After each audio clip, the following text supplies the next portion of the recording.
Hey everybody, and welcome to The Void, a show dedicated to filling the void between being an employee and becoming self-employed. Most people refer to starting your own company as taking the leap, as if they're blindly jumping off a cliff and into the unknown. This show is here to help you understand that it doesn't have to be that way. As always, if you like what you're hearing on the show, please do us a favor and help share The Void with someone who might also be wanting to start their own company.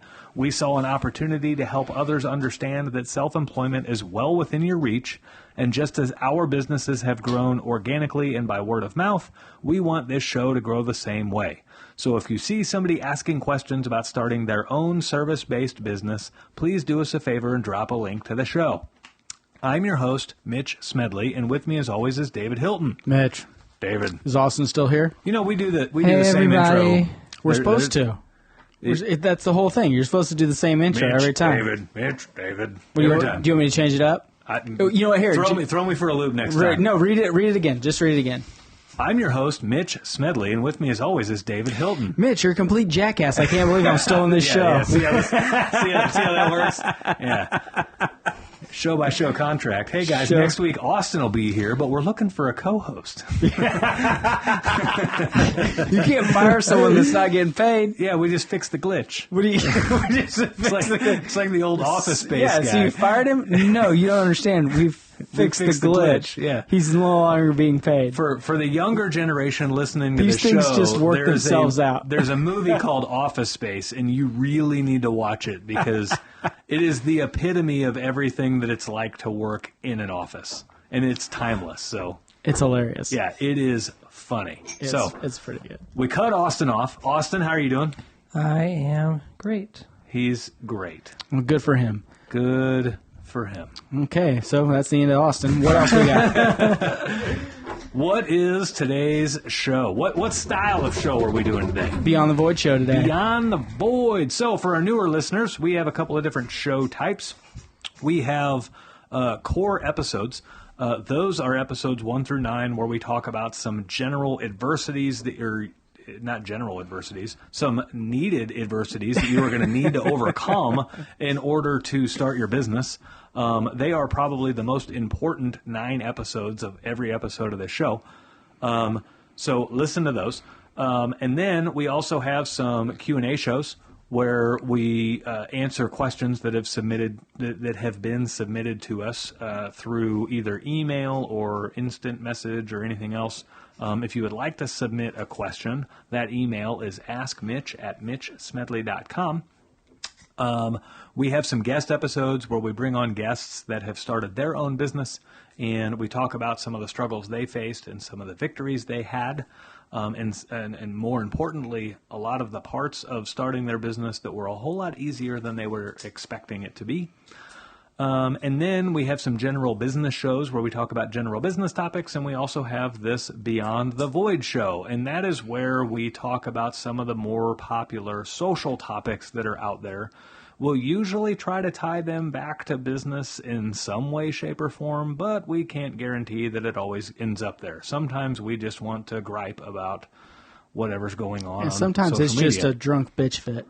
Yeah, so just sometimes you're just mad about stuff and you want to talk about it. Yep. And full transparency, we record we put out 2 episodes a week. We record both of them in the same night. We try to do a business show and a Beyond the Void show every week. We record the business show first, so by the time we get around to the Beyond the Void show, one of us is usually at least lubricated. Yeah, we're a little sometimes primed up. First off, Mitch doesn't drink very much, and so when he gets he's lubricated after one. If you hear ice chinking in my drink, then you're getting the raw deal with me. So I don't drink good often. Stuff. So poor Mitch. So today's show topic it's a Beyond the Void show, and today we are going to talk about the continuously rising price of gas and all other things inflation. Oh man, gas is brutal right now. I'm going to ask you a question here in just a second. Okay. But I see this stuff on Facebook all the time that says the president does not dictate gas prices.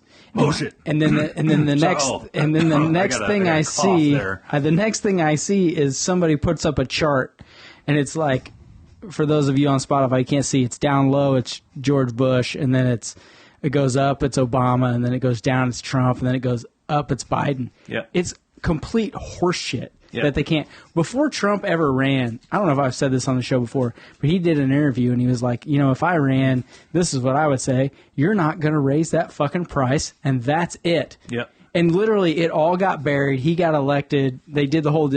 No one ever brought it up again, but it always pops into my brain. Yep. Like, yeah, you can. And on a side note of that, when you get elected and you come in and you say, "Hey, I'm going to shut this pipeline down, and I'm going to cost 2,000 people their jobs, but the price of gas isn't going to go up. It's going to be." You missed economics class 101. Yeah. When you completely erase supply, demand goes up. Yep. Everyone in the entire world can see, oh shit, they're going to have to buy this stuff from us. Price just went up 10%. Why? Because it can. Yeah. It's economics 101. Right. So for all of you idiots that keep saying, oh, the president can't do it, pull your head out of your ass. Right. Okay? Right. It is what it is. Have you, so there's one meme floating around that it's literally, so the topic of the meme is gas prices so simple that a child could understand it, right? And the meme is literally I've drawn. not seen this. It's literally drawn on an Etch-a-Sketch because it's from a child could understand it, right? Yeah. And so it's a graph, and the graph is actually accurate as far as the average price of gas in the nation. And so they've got the price on the left, and they've got the time, the years on the right. Well, then in Etch-a-Sketch form, it's so that here the graph is kind of going up and down. When Obama's in office, the graph's way up high. When Trump's in office, the graph's way down low. And then when Biden's in office, the graph just freaking shoots off the top of the page. And so then in Etch-a-Sketch form, over the area when Obama's in office, they've got the word Obama like Etch-a-Sketched on there, right? And then when Trump's in office, they've got the word Trump Etch-a-Sketched on there. But I mean, it looks like it was drawn by a 2-year-old, okay? The graph is actually very accurate as far as time goes. But Facebook puts a fact check on it. And their grounds for the fact check? There's no actual... There's no numbers? There's no demarcation to say when Obama left office and when Trump got in office on the graph, okay? And so, but because it's drawn so, 3-year-old-ish, the T of the word Trump kind of crosses over a little bit into Obama's era.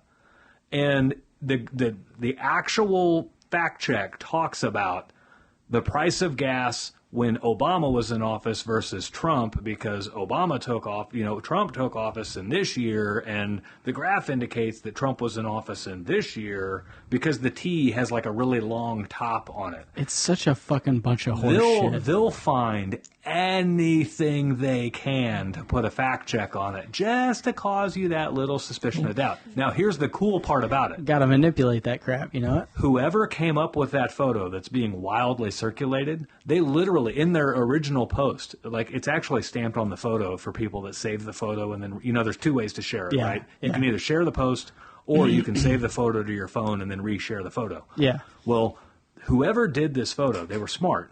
They left a large band at the bottom of nothing.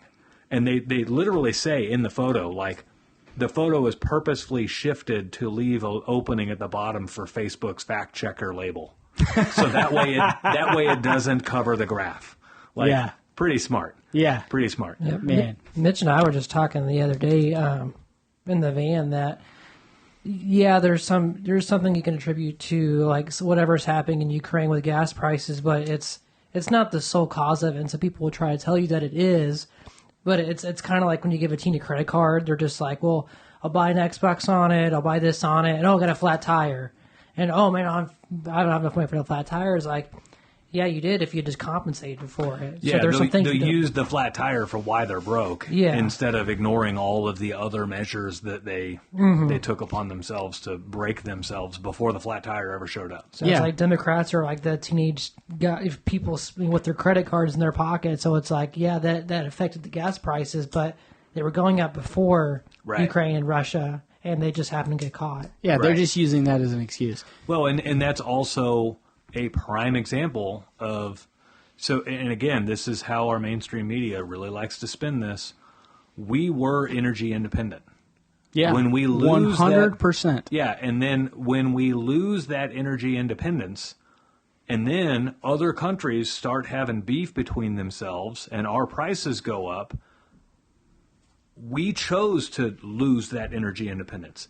But instead of the media saying this wouldn't be a problem if we were still energy independent, the media says our gas prices are going up because of Russia and Ukraine, which isn't a lie, but it's also not the truth.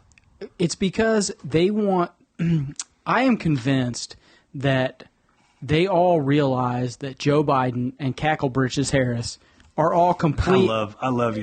I love Cacklebritches. First off, I stole that from a guy here in Kansas City. I had never heard that until you said it, and that's just, it is like, you say Cacklebritches, and there is nobody out there who is in the dark about who you're talking about. No, Cacklebritches. Yeah. I can't remember. His name is, I will look it up before the end of this show and give him credit.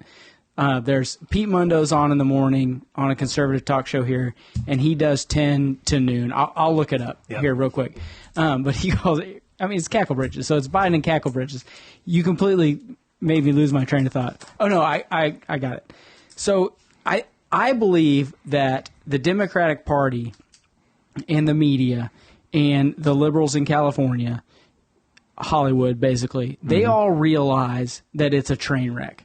Okay, they know that the administration is a complete sham. Right. It's all lies, but they keep holding it up and lying and acting like it's not a big deal because they still believe in their quote-unquote values, okay? And so they feel like they're protecting their values for the next Democrat that runs.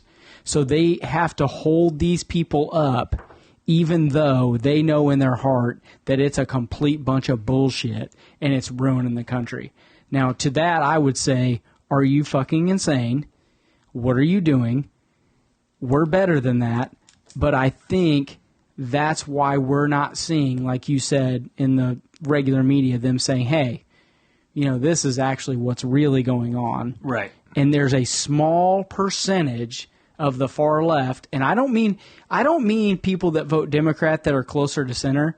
I don't want to group them all together like they group all of us together. Right. But there is a small 10 to 15% that controls media, that controls what we see. Right. You know, I don't want to confuse media with what we see on TV and media with, you know, media is different now with Facebook and, you know, social media and all that. They are trying to control what we see to uphold their agenda. Yeah. For later down the road. Hey, we want these values. These guys are screwing it up, but we're gonna prop them up anyway. Right. The gas prices are just a tip of it, right? Like I'm still in the dark of how they're trying to say that inflation is only like 7%. Right. Well, the other day, so just last week, it was 8.6. Yeah. For the month. So over last year, 8.6. Like, how in the world is it 8.6? Because every single thing I can measure it's really like 15. Up way over 8.6. Well, because they try to pull a bunch of shit in that people aren't buying because they have to pay 15% at the pump or they have to pay 40% for meat or I know 40% is high. Okay, I get it. I'm saying it for... No, but I mean, it's legit. You know, like, have you tried to buy bacon in the last couple of weeks? Oh, man, yes. And I love bacon. We get to switch from, like, getting it frozen, just buying it raw, because it's, like, frozen where we get it's, like, $18 for a bag. It's insanity. Yeah. But so the things that are really high that people really want, they still buy that. But then the things that they don't really need, no one buys. And so that's Economics 101, there's no Supply. demand for No that, demand, even though right. there's supply. So that price goes way down. So the inflation average is not 15 and it's not 4. It's the average of those two numbers. Basically, So they're economics lying with statistics. Of course. Well, they're not lying. That's what it actually is. But you can't, and if you listen to any of the actual,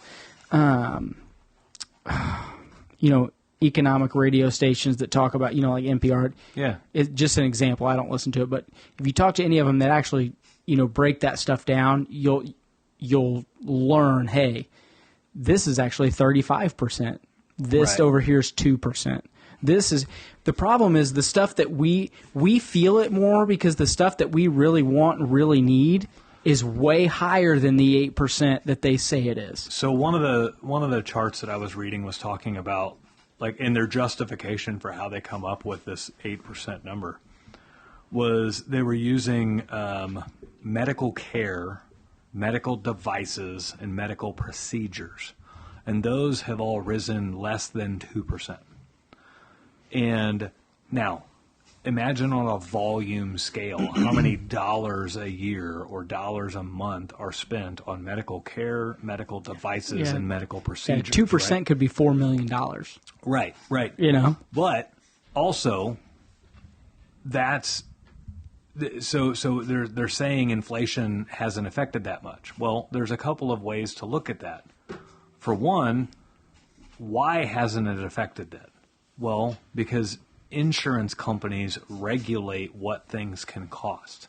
So insurance companies give the big middle finger to inflation and say, no, that surgery should cost $8,000. It's going to cost $8,000. We'll maybe give you 2%, right? Yeah. So maybe now it's $8,100 or $8,200 or something like that, but it's not going up, right? So then, because the insurance companies clamp down on that, they're able to use that massive volume of spending to help justify all of the other costs that people actually see, right? Now, an $8,000 procedure or a $68,000 procedure that goes up 2%, how much of that do you pay? None, right? Yeah. Like you're paying your copay, you're paying your medical premium. Well, it's not none. It's Not none. depending on, you may be paying, say you're $5,000, Right. So that's so you're paying 15 if you're on you're paying a slim percentage of something that is regulated and fixed in its price, but it gives the government a position to use that volume of spending to say that inflation is not going crazy, right? Well, your expenditure didn't change at all. Your health insurance premium stayed the same because it was regulated. Your deductible stayed the same because it was regulated, and that procedure cost stayed the same because it was regulated. Yeah. So those are things that can't move. Well, then you're paying 5 times more at the pump. So the literally the expenses you can actually feel are all through the roof. And so I look at it like they're lying with statistics. They're literally taking numbers that are regulated and helping use those to dilute all of the numbers that people have to spend money on all the time. Your groceries, your gas, your lumber, right? To make repairs to your house or build a house or whatever.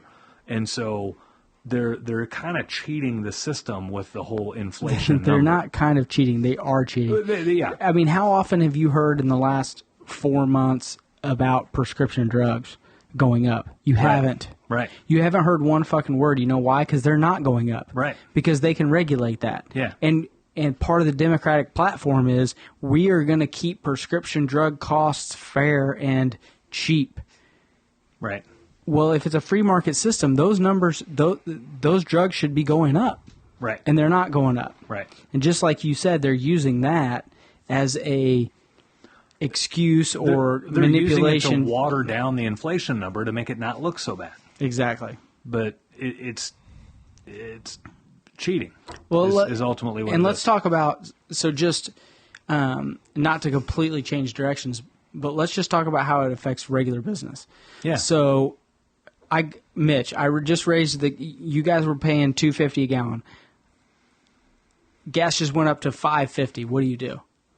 What do you do? We raise our price. What price? Do you add a gas surcharge? I mean, how do you come up with the number that I have to raise my hourly rate by X amount? So how do you get there?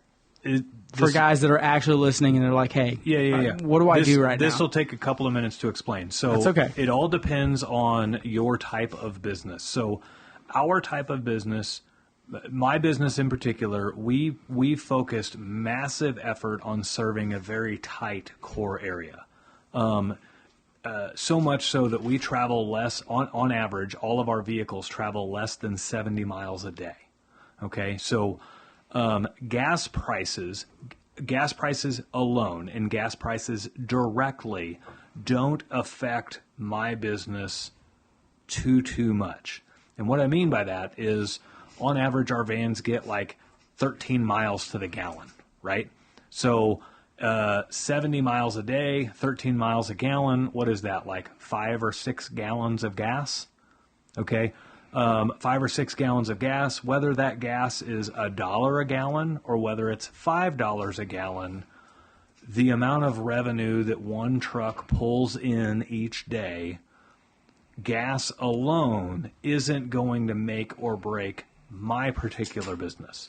However, what we do experience, this is the indirect side of things, what we do experience, all of our materials have gone up dramatically because the inflated cost of gas, getting those materials to the distributors, to the suppliers, and then to me, has greatly increased the cost of materials.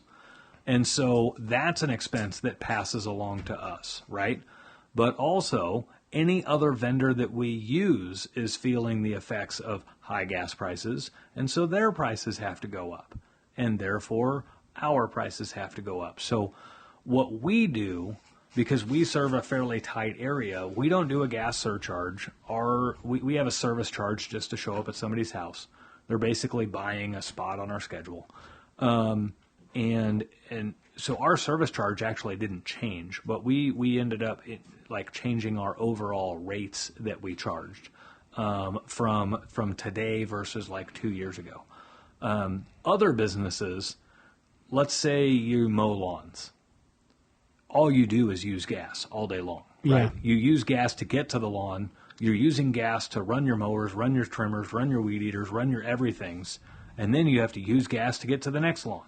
So that business there, yeah, they're probably dramatically increasing their prices because they're literally using gas all day long. Yeah, and I bring that up because people don't realize, like PVC, isn't PVC oil-based?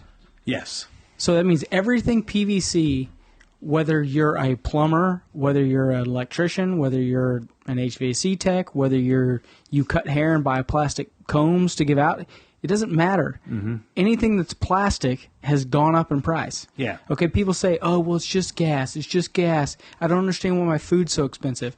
First off, it costs diesel fuel for the farmers to plant those seeds and run those fields. Yep. It costs them diesel fuel to pull it out. It costs them, they have to buy plastic parts to run things. Okay? Everything freaking goes up. Mm-hmm. This whole scam of, well, one pipeline didn't break us. One pipeline has almost broke us, and it's real fucking close. Yeah. And people need to wake up and realize that the policies that this administration is pushing around is killing all of us on a daily basis. Yeah. And all of these lies of, oh, it's not a big deal because of this, or the Ukraine war this, or Putin this, and blah, blah, blah this. It's all a bunch of bullshit. Yeah. Why would you put yourself in a position to allow a war between two other countries to dramatically affect our prices? Well, and let's talk about that. So they say it's the Putin price hike, okay? First off, you shut off our pipeline and what we do. There are so many rules and regulations here that when we pump oil out of the ground, it is cleaner for our environment than the way other countries do it. Yeah. Okay, so when you say we're going to shut ours down, say 100%, okay, and now we have to buy 100% of what that was from somewhere else. You're making the planet dirtier because the way they do it, they don't have the regulations that we have here. And you have to pay to transport it here. Not just pay to transport it here. That clunker has got to burn 400 gallons of diesel to get here. It has to put out 400 gallons of smog to get here. Yeah. Then when it gets to the port, it's got to hang out for 3 fucking days and burn gas before it can unload. Yeah.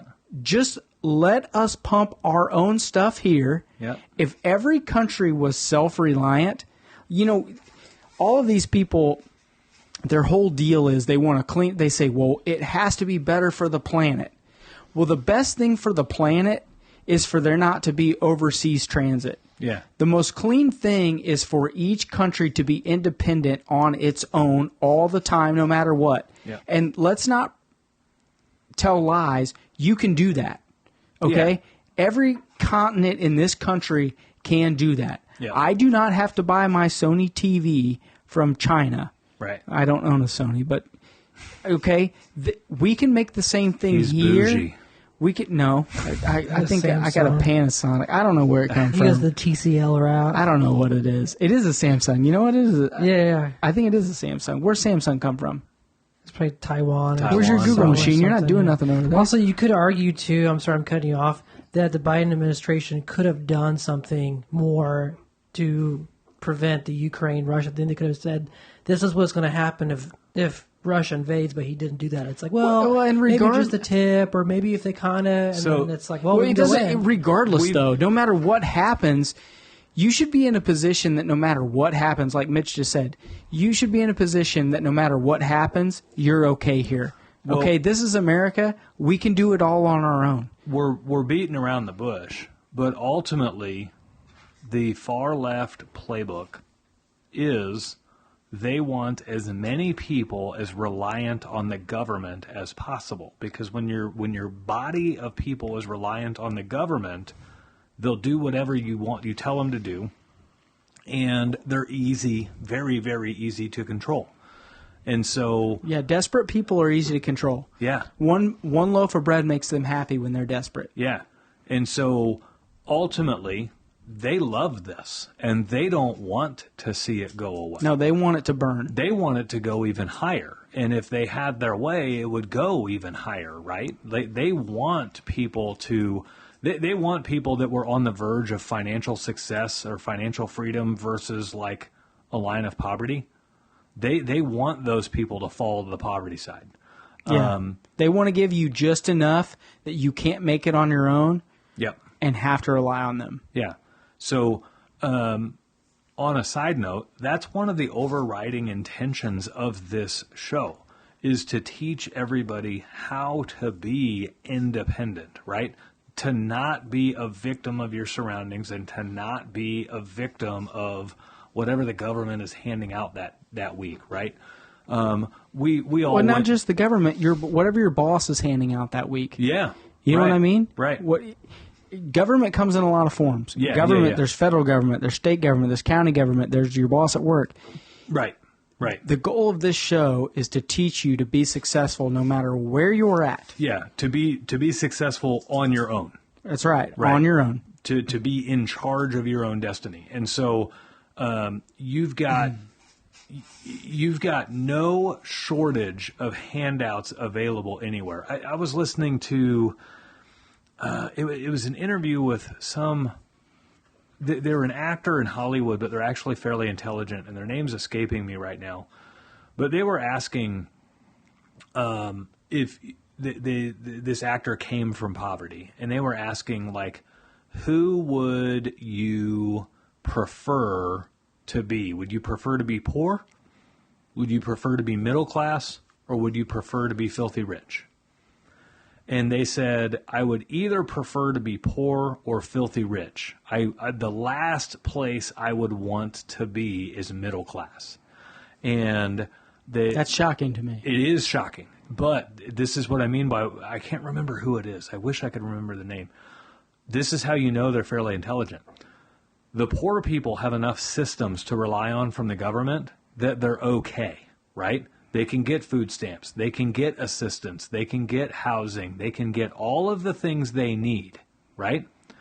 The ultra rich, they have the money to get anything they need. They can get food, they can get housing, they can get anything they need because they have the money, right?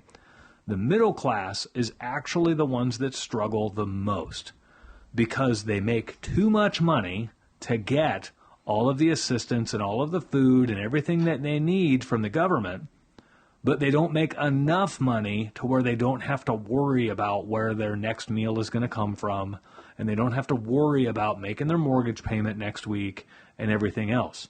So, and this is somebody who literally went from poor to upper class. And so it was really, really good insight into the fact that the government, they love the poor because the poor are easy to control. They actually, they love the middle class because the middle class, like... They support the system. They support this. They make enough to support the system, right? Yeah. Middle class runs the country. So the other thing, the astonishing thing that came out of this is they were talking about the vague, weird term working class. The government will use this term a lot. They'll say working class individuals think this way, or we're here for the working class. Well, what the hell is working class? What they're trying to say that, like, because I'm a plumber, I'm working class, or because you do HVAC, you're working class, as if there are people out there that are wealthy that don't work. Like, yeah, there's really wealthy people out there that work their fucking ass off that aren't in the quote-unquote working class, right? They're working with their brain, they're working with their intelligence, they're working with their ingenuity. They aren't working with their hands, but the government would lead you to believe that they're not working class. And it's just another term that's thrown out there to divide us. I was going to say, what does that term do? It divides us. It's specifically out there to try to sectionalize you. And even worse, this one's even worse. Because this term, the working class, it comes around from the side of things that it's like you'll never be anything more than that, right? You can't rise above it, so just relent to it type of thing. Yeah. And that's such BS. You know what's weird, though? So, you say that. You're okay being working class the rest of your life. Because your working class is working towards something. I mean, I ignore all those terms. Well, no, but say you did accept it. Working class for you works. Working class for me works. I'm okay with it. Yeah. I'm not saying that the way they use the term works, right. But I'm saying if you classified me as working class, where I'm at now, I'm okay with that. Right. Okay, working class for me, we're fine. Okay, I'm fine with it. Mm-hmm. It's not a big deal.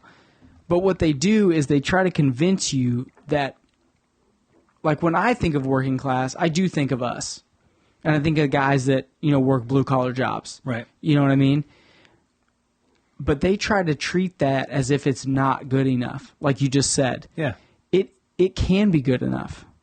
It absolutely can. But they use it as if it can't be good enough. Yeah. That division. Yeah. You know what I mean? Yep. Did you find the name of the guy that you were trying to get Yeah, his name to? is Chris Stigall. Chris Stigall. So if you're ever in Kansas City... Is that like Steven? No, it's Stigall. Stigall. Yeah, he's Chris on Stigall. He's on 103.7 from 10 to noon. Okay. Every day. And he's the one that has coined the phrase cackle britches. Cackle britches goes to Chris Stigall. For Kamala Harris. So Kamala Harris. I don't know how you pronounce it. Queen Cackle Britches. Yeah. He likes to call her. So it's stuck. I call her that all the time. So, Cackle Britches. I mean, ultimately right now, the far left is having a heyday, right? Because they have control of the government and everything else, and you're seeing exactly what happens when they have a heyday.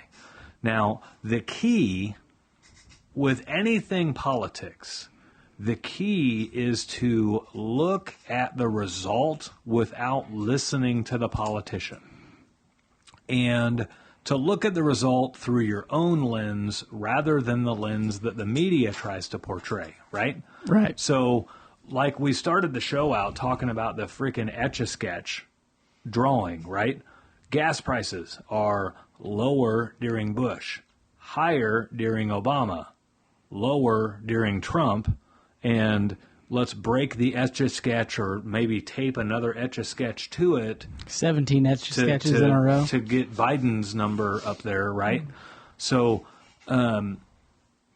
you look at those results and you look at, okay, when a Republican's in office, gas prices are lower on average. And when a Democrat is in office, the gas prices are higher than average. And then when you get an ice cream liquor next to cackle britches, Ice cream liquor. the gas prices are like off the charts, right? They literally had to reprogram gas pumps in California to handle 4-digit gas prices, right? We've got tens of dollars in gallons in gas prices. So if it was $10 a gallon, my truck has it has a 26 gallon. You're telling me it's $2.60 to fill my truck in California? yeah, and they want it that way. What I don't understand is California has had a mass exodus. They have. Yet those idiots are going to move out, go to other states, and then be like, no, we want to vote for those same policies. Well, This is what I talk about, and I say this all the time. I've only said it a little bit on this show. America, the people are becoming stupider. yeah.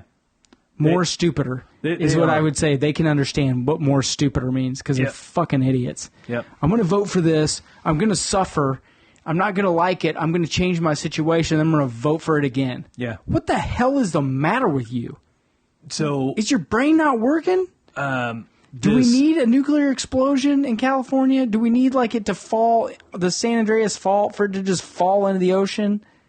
Do we need a massive reset? I don't know what we need, but it's insanity. So the mass exodus from California. Don't believe it on the surface level, right? A lot of people are leaving, okay? On the surface, it would tell you that a lot of people are leaving because they can't stand California anymore. You look a couple layers deep, a lot of those people are leaving a heavily left-leaning state and going to right-leaning states. And very popular, very persuasive right-leaning states. Who's to say that a lot of people that are leaving California aren't the left? You're telling me that there's some giant underground cult, and they're like, hey, we're on an underground web that no one can crack and that no one looks about, and that we're going to go to all these states. And look, I love conspiracy theories, and I like where you're going with this. But I mean, do you understand the amount of organization that would take? No, it's not even organized. Or do you think they're just like individuals, like, let's do it? It's unorganized. So what it is literally California was the land of the far left. Okay? There's no doubt about it that a majority of people in California were far left. And so then you make it so unlivable there that they want to go to similar places where it's the similar environment, right? Well, what's similar to California? Florida, right? So they've been going to Arizona, Montana, Idaho, Texas, right? So you're gonna find the similar experience, but you're not gonna change that far left person. You just made it unlivable for them in far left California.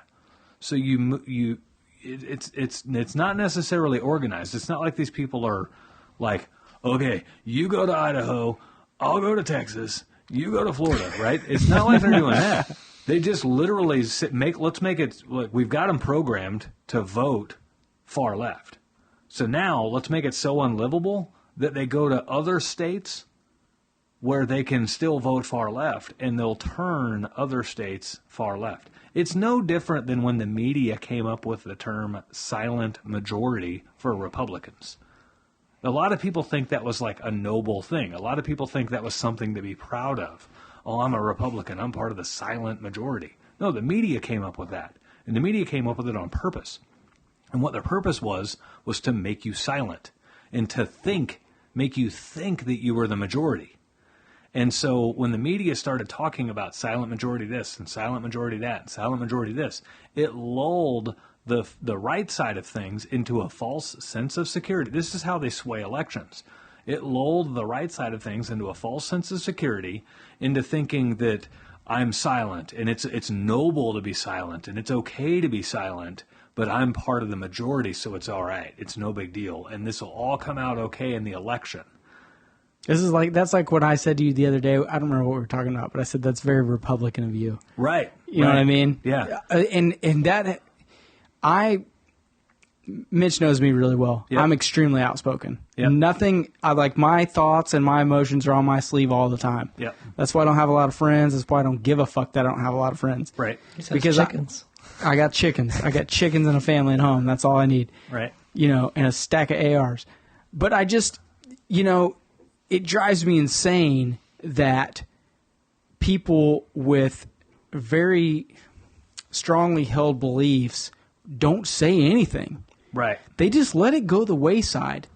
You know what I mean? And just like you've said, these people have moved from this state to this state, and they're trying. Basically, it's just a slow death. Yeah. You know what I mean? Where does it? I mean, does it have? It has to come to a head eventually, doesn't it? Well, or do you think it's just like cancer, where it just eats you so slow? It's like all of a sudden you go to the doctor because you don't feel good, and it's stage 5, and it's over. I mean, what is it? I'm hoping. When I was young, you always think I'm going to live forever, and I'm going to do this, and I want to live to be 200, and I want to do this, and blah blah, and that, and blah blah. And now I'm thinking, you know what? If that happens, hope to God I'm fucking dead by then. Right. I think it's more on the cancerous route, to be honest with you. We're close. So we have midterm elections coming up, and they are more important than ever. Midterm elections are not typically thought of as being too important, but this year, oh man, they're really important. And the main reason why is because you have to start, you're staging, you're pre-gaming for 2024. And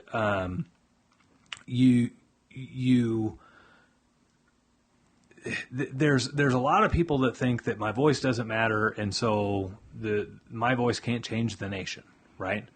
Well, you look at what they were able to accomplish with COVID and what your government was enabled to allow you to do or require you to do with COVID, and it's pretty scary.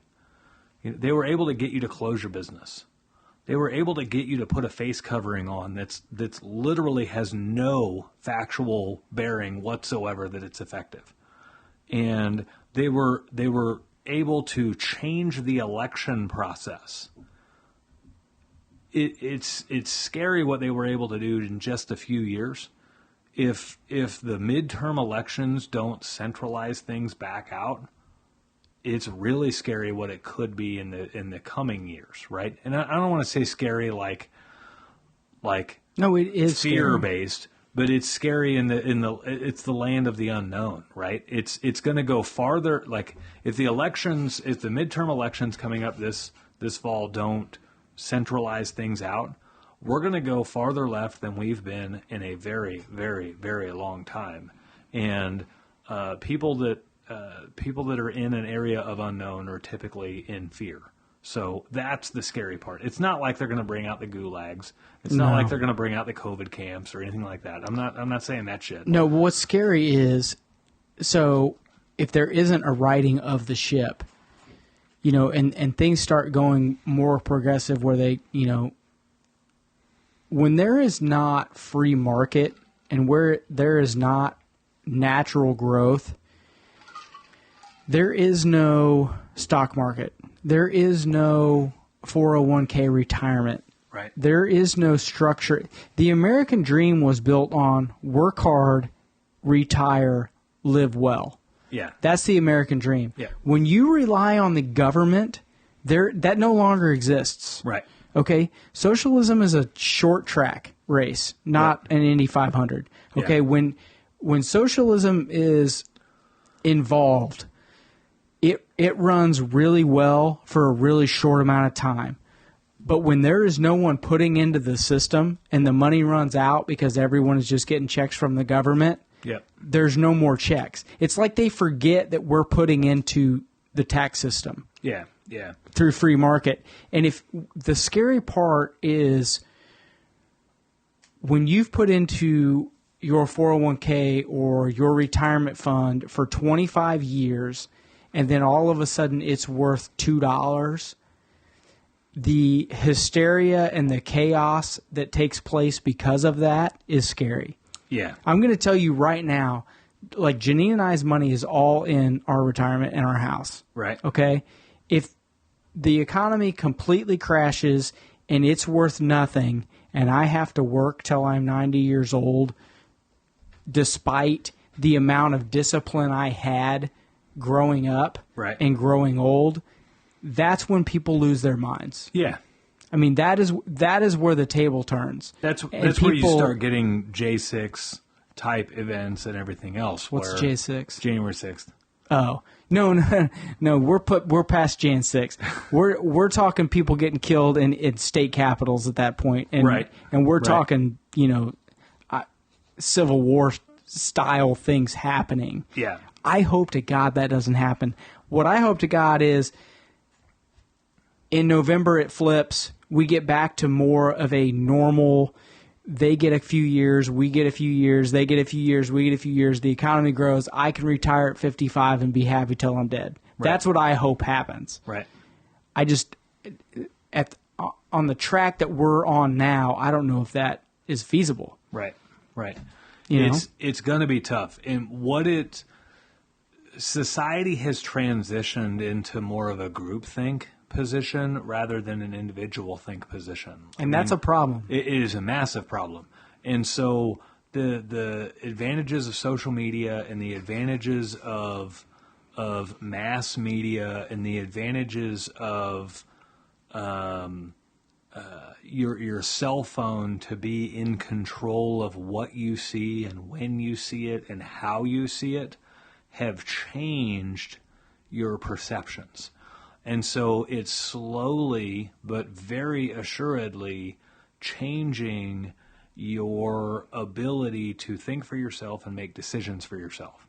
And if we lose that, I hate to say it, if we lose that, we lose the nation.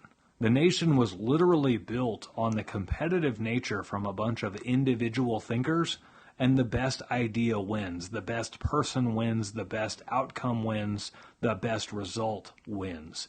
If we lose the mass of people that are still in that mindset of the competition mindset, we'll lose the nation, for sure.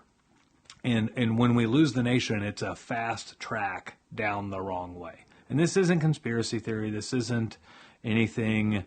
No, it's just what will happen. It's just what would happen. It's literally what would happen, right? It's no different than if you take a class of high performers with a couple of stragglers and all of a sudden you start grading on the curve. Well, all of a sudden now the high performers don't try so much. No. Because it doesn't matter. And the stragglers quit trying it all because they're like, I'm not going to get worse if I don't try. I'm going to be in the same spot. I heard something the other day, and again, I need to start tracking this shit. But it was a test. These people were taking a test, and there were two people in the scenario. One person took the test and got a 97%, and they walked out of the test saying, "I'm pretty proud of this. I got a 97%." Another person took the test and got 100%, and they walked out of it proud of themselves as well. Well, the person with the 100% talked to the person with the 97. And they said, we're a lot more different than you think we are. And the person with the 97 said, what do you mean? We got within 3% of each other on the test. And the person with the 100% said, no, you got a 97 because that's all the smarter you were. I got a 100 because that's all the points that were available. And it's really eye-opening because you still have people out there in the nation that will do whatever it takes to achieve the objective. And then you have this other group of people that are okay with passing results. And being okay with passing results only erodes the performance factor of the U.S. It doesn't help anything at all. So anybody listening to this show needs to be of the mindset of the 100% group where you got a 100% because that's all the points that were available, not that that's all that you could get. And if you do that, not only will you be successful in business, but you're also going to be successful in your community. You're going to be more successful in your home. You're going to be more successful in all facets of your life. So strive for that 100% mentality, taking all the points that are available rather than all the points you can get. And you're going to see significantly different results in your life. The idea that, you know, the government can throw out a couple of $1,200 stimuluses and a couple of $500 child tax payments and then get away with insane inflation and an average gas price around the nation of $5 a gallon is insane, right? The government literally handed you like $2,000. And then you paid $4,000. And then they're taking like inflation. $500 a month from you, right? Yeah. That's insane. Now, big picture thinking, I am happy that I was in a position to where I wasn't living within a $500 make it or break it point. Like, I had seen some stat the other day that said on average around the nation, the average American is paying $488 more per month for the basic necessities than they were a year ago. So I'm glad that I wasn't living within a $500 make it or break it limit. Yeah, but that's bullshit. But it's still bullshit that they were able to take it. It's not that it's bullshit that they're able to take it, but if you had that extra $500, that means, say you were putting $800 a month towards retirement. Now you're putting $300 a month. Right. Okay? They've cut you down at the knees. And on top of all of that, just so you can survive. Democrats love tax, right? Well, in a time where they have a difficult time raising taxes, all they have to do if they want more tax revenue is raise the cost of taxes are just a percentage of the cost. So all they have to do is double or triple or quadruple the cost of things. And guess what? Now they start getting boatloads of more tax revenue without ever raising taxes. You know, how much gas tax were you paying at $1.50 a gallon versus how much gas tax are you paying now at $5 a gallon? Yeah, same percentage. They're making money hand over fist, and they didn't raise taxes one bit. I think that's a flat tax, actually. They just, no, it's per gallon. Oh, I thought it was just 18 cents per gallon no matter what the price was. Well, okay, you're right. On gas, it might be per gallon. Gas is a flat tax. You're right. It might be on gas. However, everything else, sales tax and everything else, is all percentage-based. Yeah. And so most of it's state, but not all of it. In that case, they're making money hand over fist just from allowing the price of things to raise through the roof. So don't put yourself, for one, don't put yourself in a position where $500 or $600 a month is going to make or break your month. But then also, don't become okay with that person that can only get the 97%.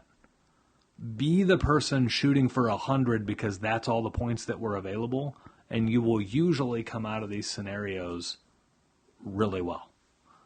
So, well said. Yeah, I don't know how much more we can talk about gas and inflation and everything else. So, not without burning this house to the ground because it just pisses me off so bad. We're going to need a whole lot more Captain for that. My head is on fire. Right. So it makes me so mad. Guys, I hope this provided a little bit of insight to you for how to view some of these crazy price hikes and how to handle your business accordingly and everything else. So if you would, do us a favor and help share the show with somebody else that may need it. Aside from that, we will see you guys next time. Talk to you later. Love y'all.